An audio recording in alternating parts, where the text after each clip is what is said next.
Hello all, and welcome back to a new episode of Movies and Us, a weekly gathering place filled with conversations about movies, stories, and connection. My name is Jennifer Hahn. And I'm Sarah Callan. And today we're going to be reviewing the film Memories of Murder. And we are joined by a very special guest. He's a regular on the pod. He's been on for some of our biggest episodes and some of our silliest episodes as well. I think the last time we potted together was Winnie the Pooh, Blood and Honey 2. And y'all, Philip is back. We're so excited to have you back. Philip, do you want to introduce yourself? What's up, guys? Happy to be back. Yep, I'm Philip Marinello, host of The Substance, do a lot of substantive cinema, and connected with Sarah and Jen long time ago at this point. It's 2025 somehow. So, yeah, I connected with you guys back when Twitter was cool and have had a lot of good convo since.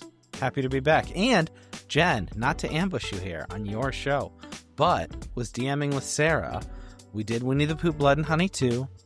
There's the Peter Pan one, the Neverland Nightmare that just came out. This year we got Popeye, we got the Mickey Mouse one, the Steamboat Willie. So if we ever want to do like a spin-off, like children's IP turned serial killers podcast event for whenever those come out, hit me up.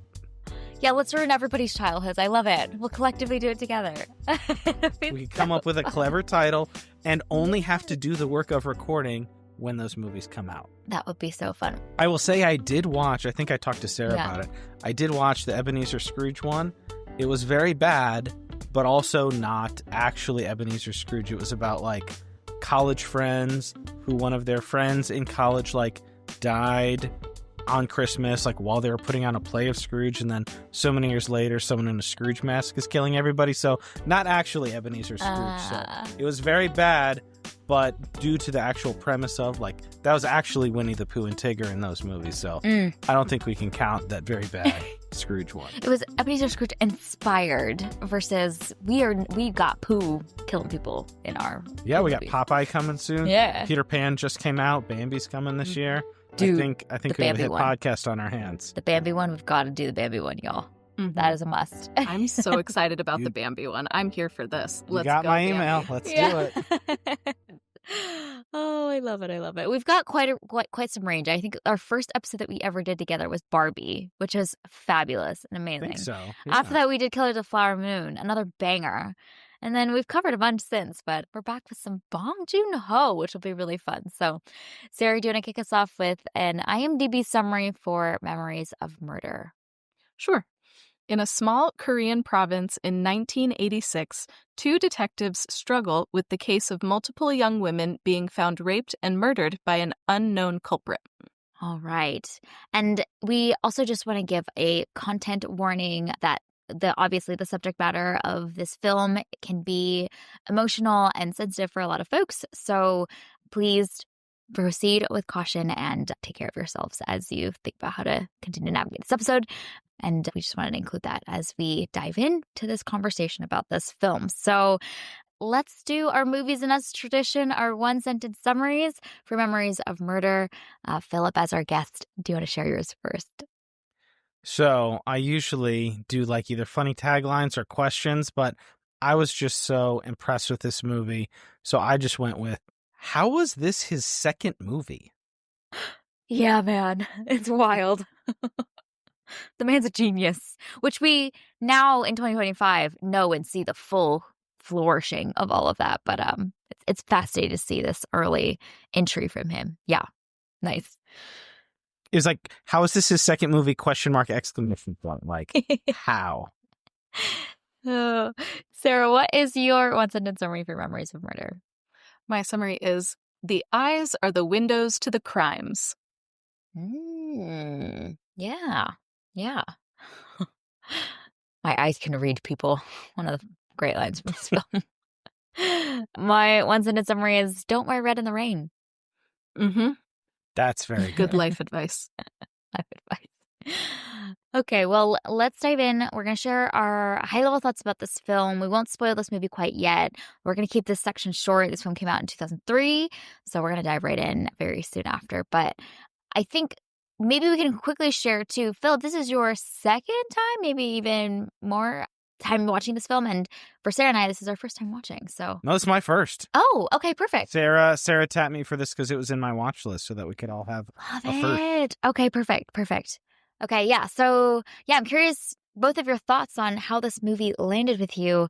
Tell me your thoughts high level about this film. Philip, do you want to share your thoughts? Well, so one of my first thoughts, especially if we're getting non-spoilers, kind of goes with my one-sentence summary. Like, I have been aware of this film for a long time, and I know that Criterion added it not too long ago, but in my head, this came out like, I don't know, in the 2010s, not 2003. Like, I don't know. Like, I don't know if maybe the US got it later, but I was shocked that this came out like 20, almost 25 years ago at this point, which is kind of nuts. Yeah, just high level thoughts. Super, super impressed. I like Bong Joon Ho very much. Like, he's not like my number one favorite, but I think he's like on the top tier of guys we have working today when he has a new movie coming out, which good timing covering this. I've been seeing a lot of mixed reviews for Mickey 17, but very excited to see it for myself and see what you guys are doing that one, right? Yeah, excited to see what you guys have for that. But yeah, really, really wonderful stuff. Sarah, what are your thoughts about Memories of Murder?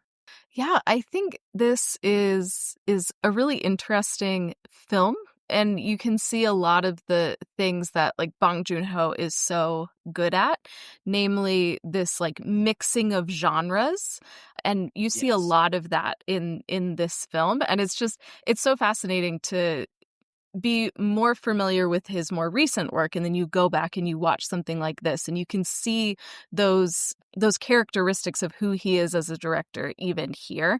And so I think that's just so fun to see. I think this might be one of those films that's maybe going to grow on me over time, because I mean, I watched this like 6 hours ago. Like, it's real fresh for me. And so I think it's one that I'm probably going to have to like think about a little bit more. And as I think about it, I think that my appreciation for it will grow over time. But for me, I wasn't blown away by it right away like you were, Philip. So I'm curious to see how I'm going to feel about this film at the end of our discussion versus kind of how I feel about it now. Right now, I'm like, it's good. It's not a favorite of mine, of his. But I'm sure that it will change maybe as I just have time to think about it more.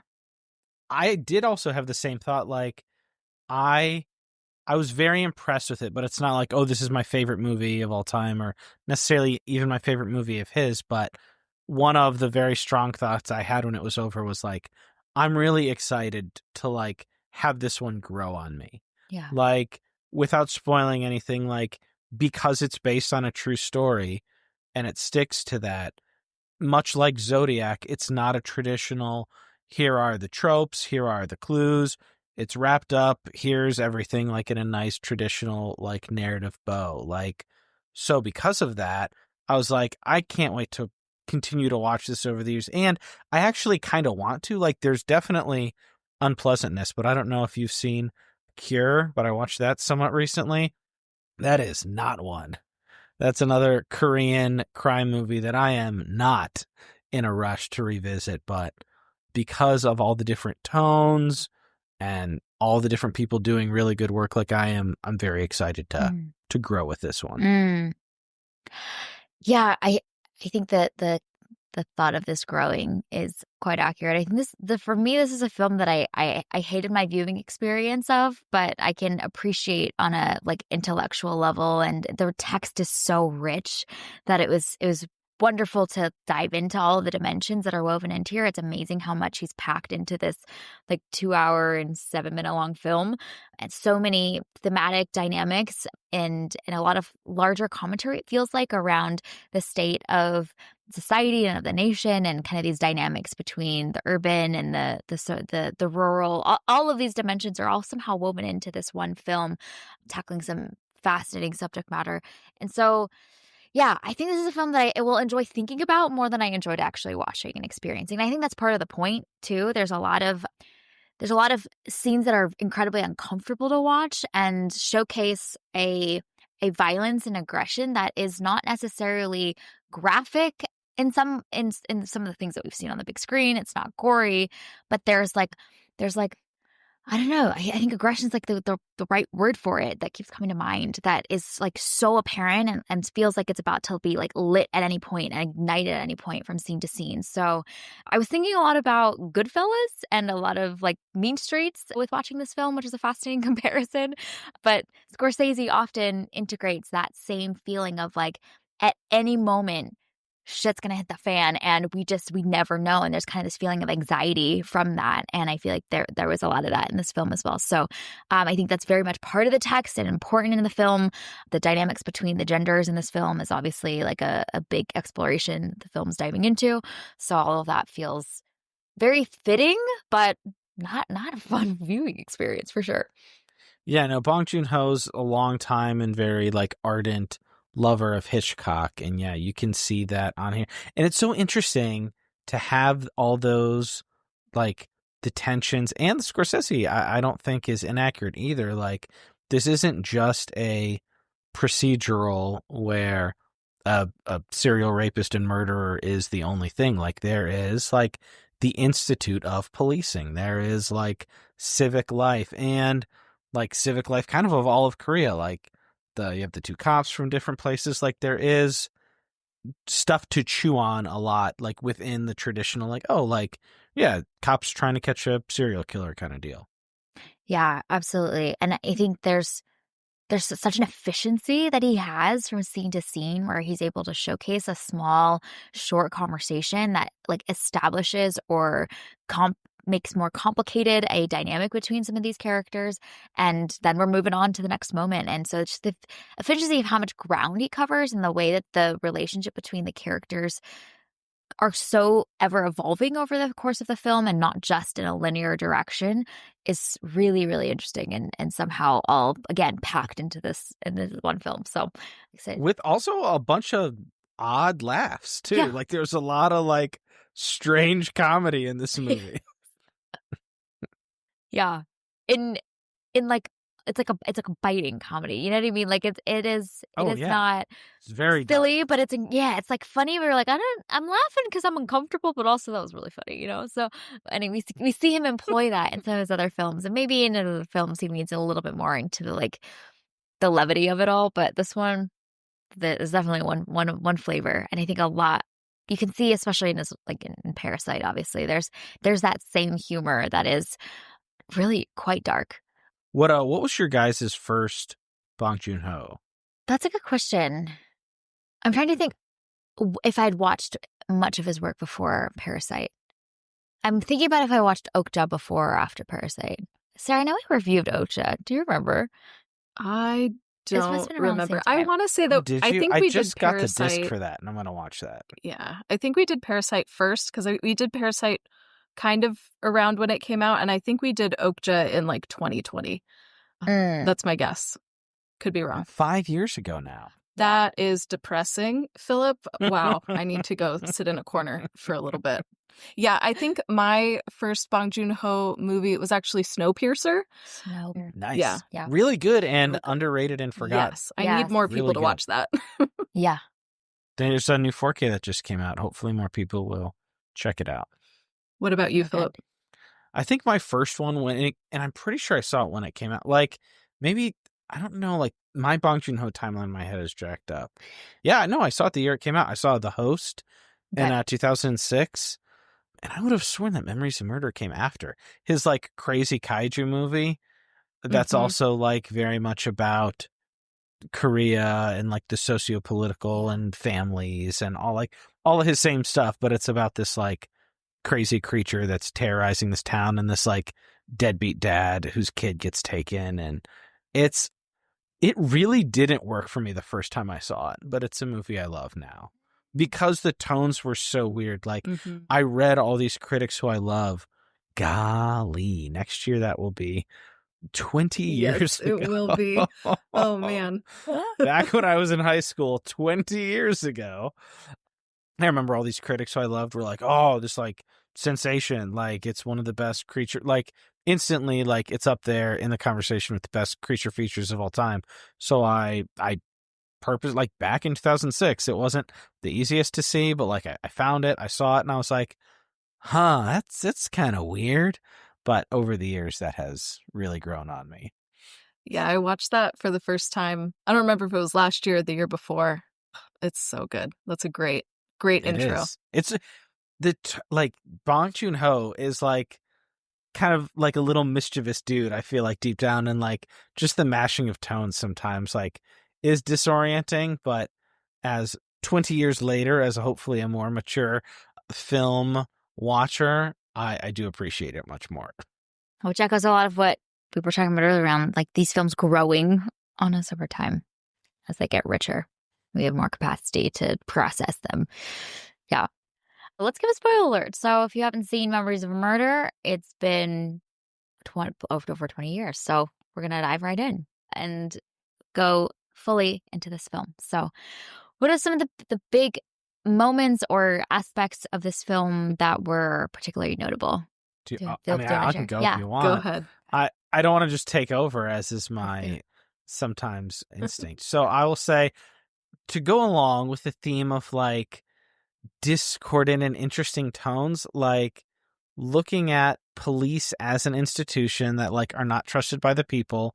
The film deals a lot with police brutality, but also like there are at least 2 scenes, maybe 3, but I knew in the back of my head, I had heard just with like the discourse and letterbox logs and stuff from my friends that like there are scenes where humorously police drop kick suspects, and that's many times in this movie. And like the first one was legitimately hilarious, but I'm also like, this is just like also assault. Like it's so weird. Like, but a lot of my friends talk about like the drop kicks in this movie in their letterbox logs, and I was just like, huh, I wonder if that was a true to the account historical thing, or if that's like Bong being a silly little guy thing. Like, I don't know, but that stood out quite a bit. Like an interesting and humorous and cinematic way to like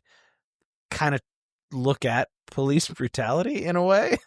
Yeah, that moment when they're interviewing one of the suspects and they're sitting at a table and the one detective just leaps over the table to kick the suspect when he gets upset. Like it's these little moments where it's so funny. Just the way that it's done, the way that it's filmed. But then you think about it and you're like, wait, no, this is really bad. I should not be laughing at this. This is not okay. And it's all throughout the film. And I find that really interesting that he uses such dark humor in a very dark movie. And maybe those are the moments of like levity that we need, but maybe it's also just that invitation to examine like, okay, where is the line? What is okay? What is not okay? And making us have to like interrogate those things for ourselves because we know, oh, man, I shouldn't be laughing at this. Well, and that scene that you're mentioning too was a really masterful scene. Like there's a very tense exchange before that. And after he jumped across the table to kick him, like he knocked over the light and they were in complete darkness afterwards. Like that was very tense. I didn't get to see it in the theater. I just watched it on my own. But like that was a very effective scene that had so many tones in like a couple minutes. It's also interesting too to think about like the larger picture of the film and the way that the tones shift in what he chooses to lean into over the course of the movie. Like I think the first 2/3 are maybe tending to be a little bit, there's much more levity, much more silliness involved, moments of humor. The last act, we've shifted tone and we've really leaned in more heavily. And so it feels like we've changed the spectrum of where we're choosing to lean in as the emotions increase, as our characters' investments increase in this case, and also like the stakes are increasing as well. And so I thought that was smart to do. Like there's the tones and the balance of all of the mixing of tones aren't the same set of color combinations throughout the entire film. They actually shift and change. And I think the ending of the film is a lot darker than where we start. So we get much more of the levity in the beginning. By the end, no, we're not laughing anymore, We're like, oh my gosh. Like the main like country guy is just so, and he's in like half or more of Bong's movies. He was just such an odd guy. You're like, he's kind of dumb, but maybe he's a little bit smart. Like, yeah, it's just such an odd character. I wonder how the guy who he was portraying feels about that. Yeah, yeah, that's a good question. And it's interesting too, because you see that main detective has these moments of like, we need to figure it out, and I have decided this is the culprit, and I'm gonna go after him with all that I have, in this very like focused, I'm gonna solve this murder type of way. But because he's much more bumbling, it's it's it's those light moments throughout, and these like moments of laughter. But when the detective from Seoul comes and he gets locked onto a target, that's when we get into that like, oh no, this is gonna be bad, and the tension just rockets up. So like I feel like that's an interesting piece of it as well, that we're kind of following these two men's obsession with this case, and because their characters are so different, the tones are different as they are working out that obsession. So there were so many things happening. Like, it was so funny. I want to bring it up, but then I also remembered when it happened, which was another very interesting point. So we're tracking police precinct that eventually had support from like the big city of Seoul, because there was this guy terrorizing, like raping and killing these women. So like you do have that kind of overarching like social and probably cultural like dynamic of men and women, but then in the police precinct itself, like there is like kind of the token woman there who a lot of the guys don't treat super poorly, but they don't treat well. But actually, like, she made the biggest break of the whole thing that helped them the most.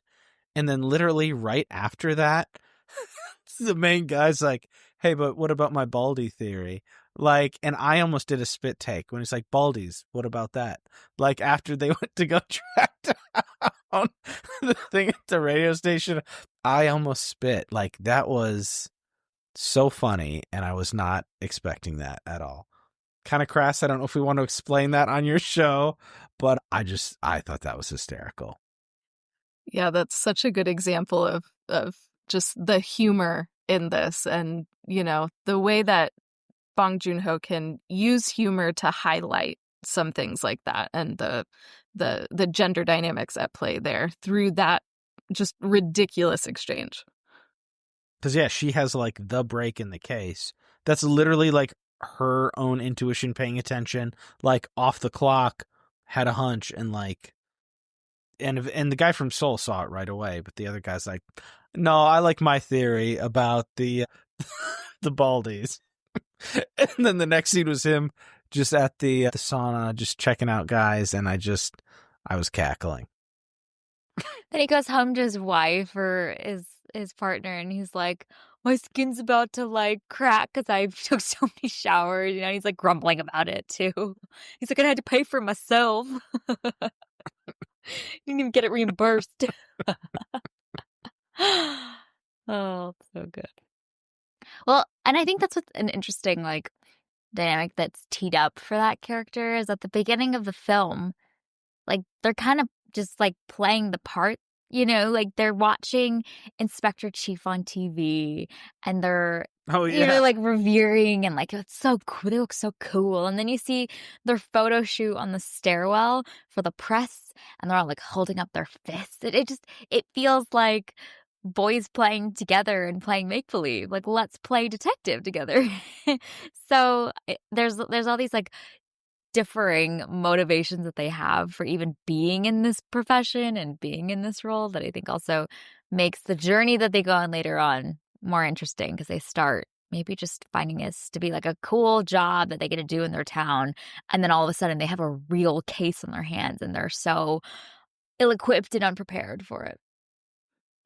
Yeah, yeah. You see, and you see them having to try and navigate that situation too, which is really interesting because when you're in a situation that you are not prepared for, that's a really good like character revealing moment.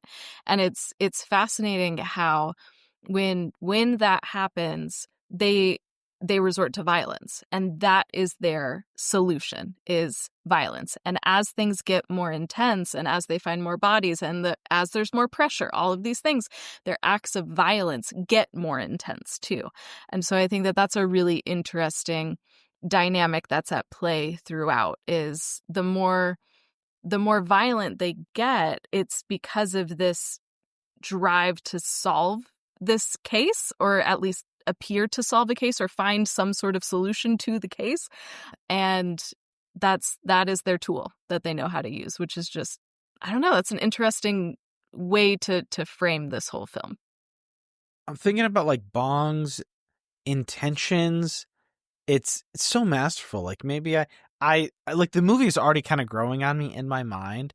I'm thinking about I think my favorite, or like the most traditionally like effective, like the best scene from this movie in my mind on first viewing, where I was like, oh, like that's like I've seen that before, like we're used to that trope and it's done so well here, and it is, but then the way it is both subverted and then also kind of engages the audience and like kind of culture at large was when they all the two country guys and the guy from Seoul separately return to the crime scene to do like investigating at night. The two guys come, they hide when the guy from Seoul comes, and the guy from Seoul hides because like somebody else is coming, and we've like it's a pretty aggressive and upsetting scene. There's an unseen man who comes, has ladies' underwear, is going back to the crime scene to enjoy himself, and then like one of the dumb country guys like makes a sound, and he like there's a chase scene, and it's a really good like when he steps on the thing, like it's a very upsetting build up. One of the guys makes a sound, and then like a chase scene happens, and like we're used to chase scenes in serial killer movies, so like that was very effective. And then they find him, and then throughout the course, like before they like go like weeks and weeks and days of like the torture to like try to get him to confess and make him their guy, like the scene initially when they talk about like what were you doing there, like if you're not the killer, like why were you doing this? And he's like, well, I read about it in the paper and it was so exciting. Like I just was like fantasizing about it and this and that. So like thinking about us, the audience, like what is it about these like serial killer stories that is so interesting to us? Not that it's not okay to like be engaged in them, but I thought that the more I thought about that scene in particular, because it was a great scene, like going through like the chase through the city, it ended up at the like the factory or what, or like the quarry or whatever, and like he was a worker there. They found him. That was a really great scene. But then like his interrogation, where it came out that he was kind of just some like pervert who like had this fixation with like the lurid details of these killings, and like I mean true crime is really popular and probably not everybody consumes it in a healthy way, and like I just thought that all those things together, all the tones and the different layers of that was very, very impressive. What's interesting about that character and kind of his storyline as it unfolds later on is the way that we see the detective that's from Seoul, like that obsession that he has and this like fixation that he is the one who did it. And it's like just this, it's his like inability to process through his emotions around everything that's happening. And like that hits his outlet is to just put all of the blame and his theory and hypotheses around like it just being him. I thought that was a fascinating like direction for that character that I didn't necessarily expect to see this like I think that character knows it's not him, but they just need an answer. They need an outlet. They need to give something to the public. And I thought that was such a fascinating combination with where the ending is, which is ambiguous. Like we as the audience don't get the satisfaction of finding out who the culprit is. And so unlike some of the serial killer true crime content where there's a at the end of each episode there's a discovery and somebody is found guilty and all that stuff, that satisfaction, the catharsis that we get. Like we don't get that as the viewer of this movie. And like we don't have, like, where do we channel all that emotion and feeling of like, but who did it? Like I thought that leaving us in that ambiguity at the end was pretty genius, and a contrast to the way that like our content around true crime is often like structured and formatted in a way that gives us the happy ending at the end. And I think an interesting piece of all of this too is that the events in this film are based on true events, and they didn't find the real murder until 2019. So when this 2019, which is wild. And so when this came out, they didn't know who had done this. And so I think that that's another interesting layer of all of this as well, is that this isn't just a story that Bong Joon Ho came up with, but this is based on real events that really happened. So there is that based on a true story element to it too, which I think just heightens all of these themes about the content that we consume and why we consume it. Well, and just on a movie level too, while being like based in reality, all those scenes in like I don't even know what to call it, like the patties or whatever, like that they were like, those were all very like tense and scary and effective. Whenever there was a woman walking by there, whether it was raining or not, like it was scary. And I think interesting part of this film that was notable to me is just like the color palette. Yes. When you're talking about those scenes when they're in the fields, like it's so like washed out and gray toned, and they almost got this like greenish tint to it too. With the film is also just like super desaturated, especially with like the bumpers at the beginning and end. That's like, it looks kind of like Days of Heaven. Like it's so intense. Like it's super desaturated for like the 95% that's like the middle of it. Mm-hmm. And visually very dark. Like, I mean, like conceptually and from a subject matter perspective, dark, but visually also there's so many scenes where I'm like, I can barely see what's happening. There's just shapes within these like formless blobs that are like moving around on screen. And so just the lack of strong lighting, especially in those nighttime sequences, I thought was such an intentional choice too, and adds so much drama and dimension to this film that like this film looks so different from so many of the other films that are coming out this time. And like you were mentioning, Phil, by the time we land in that like denouement sequence, I'm like, oh my gosh, like we're out of that world, but we're not. We end up returning back to it. But I think the visual one scene where the woman is walking in the rain and like you start to begin to see the guy's like head pop up kind of in the fields behind her. Like genius. That was really well done. Mm-hmm. It's kind of like a Jaws type scene almost, like where you actually see him grab her. He's behind her chasing, and then like the camera, like, and she turns around and like he jumps out. Like that was very unsettling. I imagine in a theater, like everybody's screaming if that's the first time they're seeing that. Yeah, absolutely terrifying. And I love how all of that is done too, because it's not done in like a cheap way to get a scare, but it's so rooted in the subject matter, and you know how scary it is, and then it's done so tastefully. And so I think the Jaws comparison is a really good one in that scene, because you notice him far away, and you notice him like popping up, and it's like, oh nope, I know what's about to happen.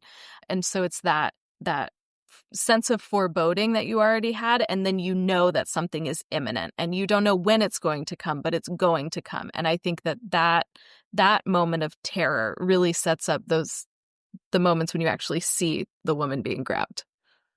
Well, and for me, I would love to hear, not in a weird way, but I would love to hear your guys' experience of that. But like, even as a man who does not have firsthand experience of like being terribly afraid walking around even in the evening, like that would, like, he really puts you in the position of like a vulnerable person in an environment that is hostile, like with a very, very lethal predator around. Yeah. Yeah. I mean, just being a woman walking around at night, you're always like looking, you're on red alert and high alert on every input, every sound around you. So I feel like the way that that scene was like quiet at the beginning was almost unsettling because I felt my ears opening up to like hear for any directional tree twig getting snapped because there's somebody behind me, and so I thought that was really great. I also just appreciate in general in this film, like in that scene, for example, they cut very quickly after, like you kind of see his like face pop out and then you hear her scream, but they cut. And I appreciate that they don't continue to lean into showcasing and Yeah. sensationalizing a lot of it. I It thought that was wasn't, wise. yeah, I was Yeah. so glad it was not sensationalized. Like, the aftermath is unpleasant, but the aftermath is like matter of fact. And if Yeah, anything, just her honestly, it's walking. even more powerful just to hear her scream and then when we're on to the next scene. Like I was like, that is chilling than the having to watch it as well. So very well done. And I'm sure it was a more of like a movie making embellishment, but it was so effective the where she's kind of singing to herself and then eventually realizes that somebody else is whistling along too. Like, that was chilling. That was chilling. Yeah. Yeah. I kind of toyed around with my one sentence summary being something to the effect of like the reason why girls always travel in pairs. Like something like that. Like there were so many scenes Yeah. when I saw a woman walking alone and I was like, yep. Me too. I was like, why would you like, I've been in some sketchy areas where like I have been aware, but I was like, yeah, why would these people know there's a murderer? They know that there's like, especially as the movie goes on, it's like, what is happening? Where's the buddy system? Yeah, the buddy system is important here.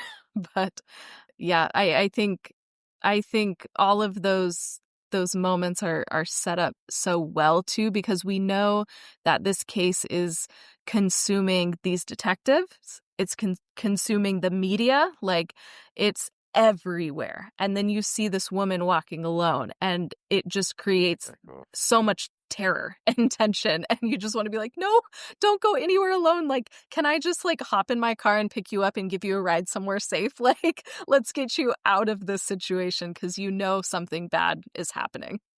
I mean, we're in the spoiler territory now, so like, I was heartbroken at like the end of the body of the movie. But I was like, especially like the young girl. I was like, especially you. Like, the grown women should still be in pairs, but like, why is that like? Because that schoolgirl was like with her friend the whole time. I was like, why is it like not getting dark? It is nighttime. It is nighttime, and we know that there's like a creep scurrying around. Like, what is she doing?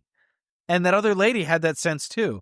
Like, she looked back. It was unfortunately too late, but she's like, oh, like there's that girl like walking by herself. Like, her satellite was up on that, and then it was too late. That was so rough, especially because I think in the earlier scene they tee up the two girls talking about, oh, we're fine, we're in pairs, like we're together. And so it's just Yes. like such a like the opposite of a step and payoff, I guess, of being like, man, like we've seen men have the awareness, but that was On the gender dynamics, I don't know what to like, not what to make of it. Like, I don't have any super deep thoughts or observations, but it stood out and was interesting to me because they did have the policewoman. That one woman they had who survived, that they had the policewoman interrogate. I wonder what you two made of that scene. I loved that scene. I thought that was so great because having three men in front of you is inherently such a different dynamic in how you're able to share, and especially for that woman who's traumatized, like her willingness to be able to be To vulnerable. share those details. Exactly. Yeah. And so I'm like, I love that the film and also I guess the team collectively understood that like this is not for you three to do, like you three fools, you stay outside. Let the woman be able to like have that connection that only women can have together. I thought that was just great. It was really cool to see like her get to use her connection and our empathy and her superpower in that way and contribute to the team. She really is the MVP of this case. But I loved Truly. the intention of that scene. Sarah, what were your thoughts? Yeah, I also loved it. And I think that scene does a really good job of kind of putting an indictment on like gender dynamics and the way that women are often overlooked or discounted or discarded. And we see that kind of all throughout the film, but I think especially in that scene, because somebody says a line to the effect of like, because I'm a woman, no one will like think twice that I'm here or something. It was something like that. Like there was a reason why that female police officer could be there, and it's because she was a woman. And so nobody would care. Nobody would pay attention. And so I think Oh yeah, because the suspect, she got away and she was worried about him coming back.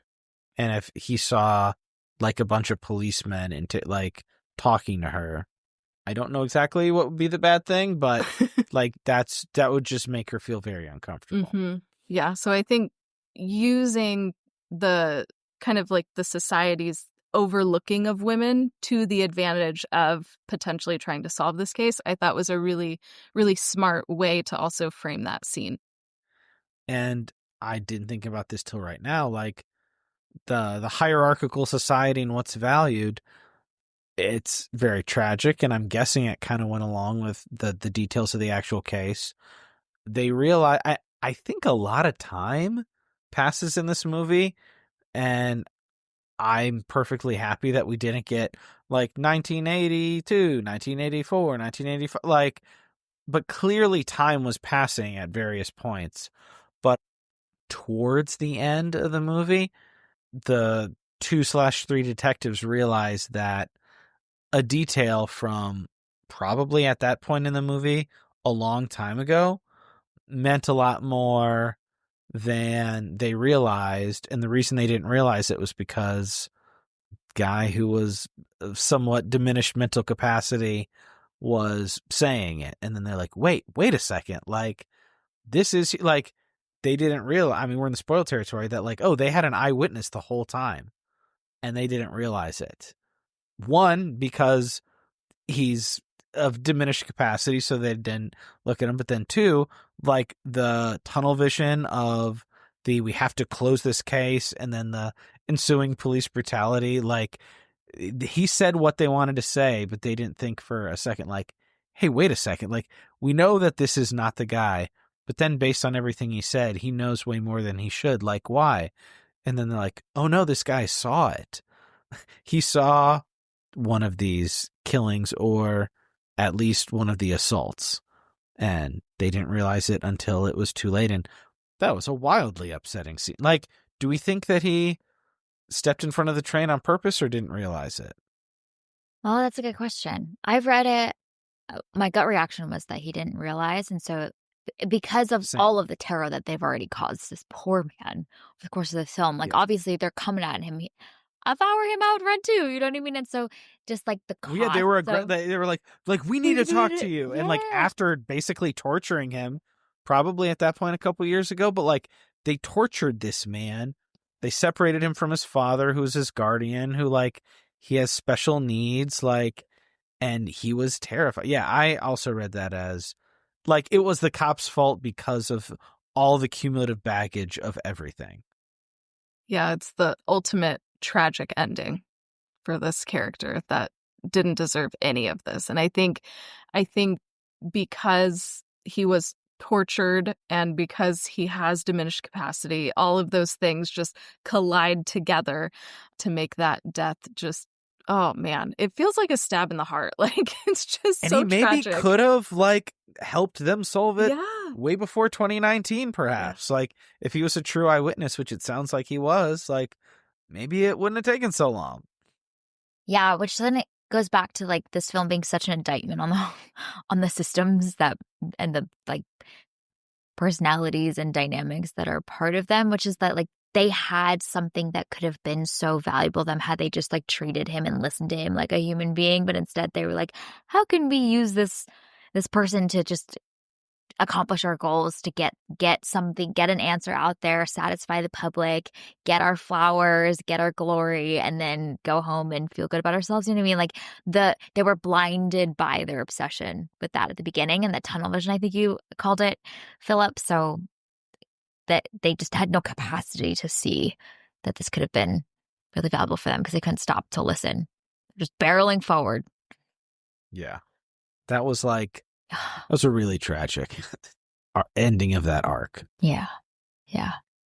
One of the other gender dynamics and details that I think is really interesting is the way that young women, often like young girls, are often seeing and having such insight and sharing them, and that being really valuable for this team along the way. So obviously we get this 2 schoolgirls along the way that essentially help tip off this team about the woman at the outhouse and it being near their school. And then even in the last scene of the film, it's a young girl that shares the detail with Park that, there's somebody that came back here. There's a man that came back here. And so just the way that, even though women are often overlooked, they are present and they see and observe and have often the most insight about everything that's happening around them, even the youngest of us, the smallest of us. When the implication was that that it was the killer and he felt comfortable, it's no skin off mine. I can tell this little girl. He didn't tell her obviously anything details, but he told her something that could have been damning because it's just, I don't know, some 8 or 9-year-old little girl, and he just told her. Yeah.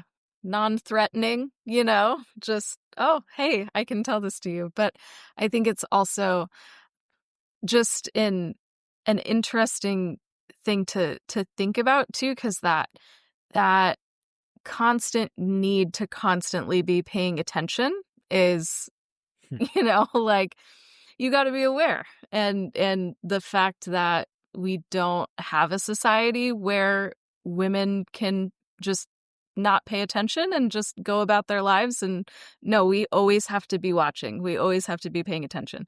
We feel the need to travel in pairs. We feel the need to sometimes not walk at night because it's dangerous. I appreciate that this film is highlighting all of those things when it shouldn't be this way. This is how the world works, and that's wrong. And the film doesn't do it in a bash you over the head kind of way, but it's all very much there of this is not right. That is really interesting. That with the ending, because I was like, what else was she? I was like, oh no, that was a little girl, and she saw something. Maybe not bad, but out of the ordinary both times, and she saw a pattern immediately, and she connected the dots as a little girl. She's like, somebody else was right there. I got goosebumps. I was like, oh, again, I don't know how accurate that was, but as a story, that was also very chilling. The last little bit of dialogue in that scene was very Hitchcockian. Mm-hmm. I'm also we need to save this little girl. Someone please protect her, okay? She cannot be talking to anybody. No serial killers. Don't talk to strangers near crime scenes, please. Somebody go rescue this girl. Well, by that point, it was 15 years after the investigation had kind of stalled out. Yeah. So I don't know how active he was. I didn't go down a Wikipedia rabbit hole afterwards, but I knew that there was a gap. And apparently, I don't know if you guys watched or read, apparently in the trial when they had caught the actual guy, he revealed that he had seen the movie when it came out. So the final frames of the detective, Bong Joon Ho said part of his intent was the final frames of the detective looking into the camera was he's maybe the killer will see this one day, and in court it came out that the killer actually had seen the movie. That's wild. That's crazy. He's probably sitting there smug too, being you still don't got me. Too bad, dude. We got you now. I mean, apparently, based on the court transcripts, he was just emotionally dead and nonplussed. He's like, oh, okay. He was just kind of emotionally dead, which that kind of goes along with the psychopathy of a serial killer. It's completely disassociated. I don't know what made Bong choose this as his his second feature film. I'm still just blown away. Like, I think as I would at some point. It's not on the top of my list for like future Criterion sales, but I would definitely get this and watch this. I think this is an incredibly made movie. And I think I still think like I would prefer something like Zodiac, but also like I have all the cultural like connections to Zodiac that I don't have to this. Like, I think this was pretty masterful. Like the one scene we hadn't talked about where because of the policewoman's and the guy from Soul's work, they had kind of everything they needed to have the pattern for the next time. And they're like, hey, like we need a garrison of troops because we've got it. We have the conditions, the songs playing on the radio. Like these are the conditions. There will be a killing tonight. Call the greater city government, like give us some bodies so that we can patrol these areas. And they're like, no, they're going into the university to quell a riot or like quell a student protest or something like that. And that's just such a little detail. But like, because of the oppressive government, like they didn't catch this guy and he harassed women for like 2.5, 3 decades. Mm-hmm. Yeah, there's a lot of like I felt the same gap too with like picking up as much as we can, but there's like also all of these like cultural resonance that I was thinking about or wondering about while watching the film. Like one of the ones that was really I thought a lot about was this like soul big shot detective coming from the big city and there's clashing and there's a lot of conversations between him and Park about like brains versus using your brains versus using your feet and like be like tactically like Literally. going out there and literally with the drop kicks. Drop kicking left and right. But kind of this like urban versus rural dynamic and the way that there's maybe perceptions that they have of each other and whatnot. And I know like from friends of mine that are Korean, like so much of the population and especially the like top percentage wealth of the country is consolidated in the major cities. And then that gap disparity and class disparity being so large, I wonder how much there was woven into all of that like we're picking up on, but maybe not the full picture of what all that means to someone who is more familiar with this culture of like all those little lines and comments or things like the protests that maybe have all of these bigger meanings that, well, we're getting as much as we can with the cultural context that we have, but what else is there more that I'm like, would love to talk to a Korean person that experiences this film and see like what else they're picking up on. Well, and also of the time of like the 80s, like that was the time where you would mail a postcard into the radio station for the songs that you wanted to hear on the radio.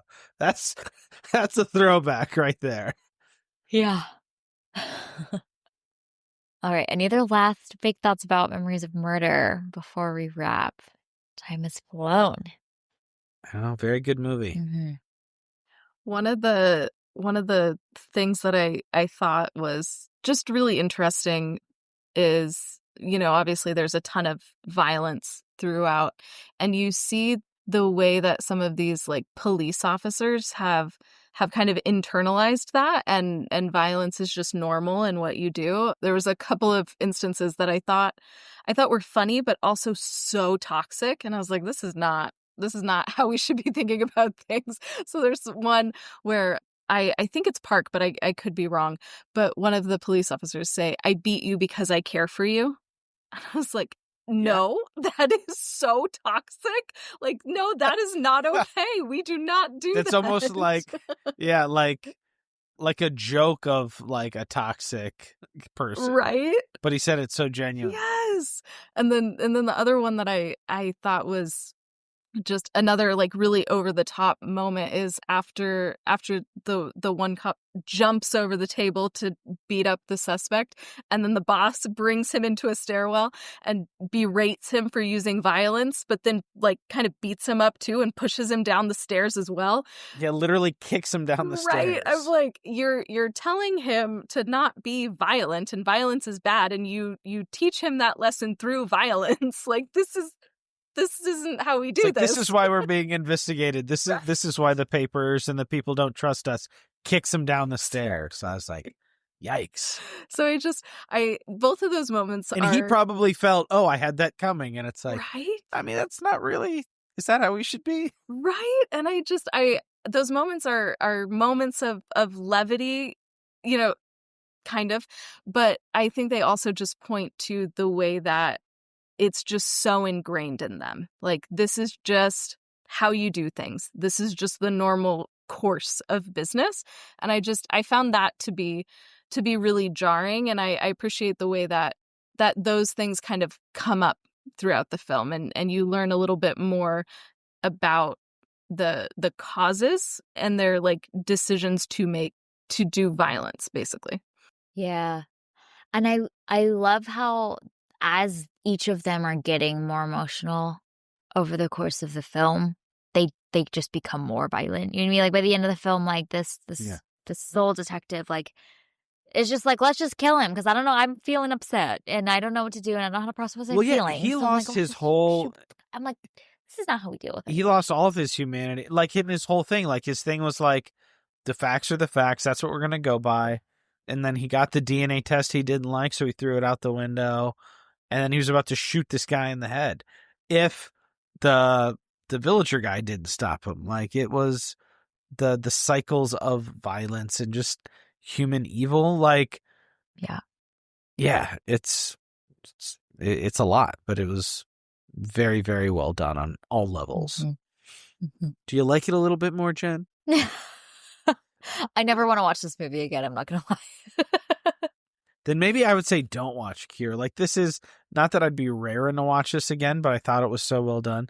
Cure, I was just stunned with like how like you felt the evil. Like, it was another Korean serial killer movie, but like, I don't know if I've seen a movie that like that felt as dark. Maybe like the first time I watched Texas Chainsaw, but like that's even more like big and like spectacular. Like, Cure was just deeply unsettling.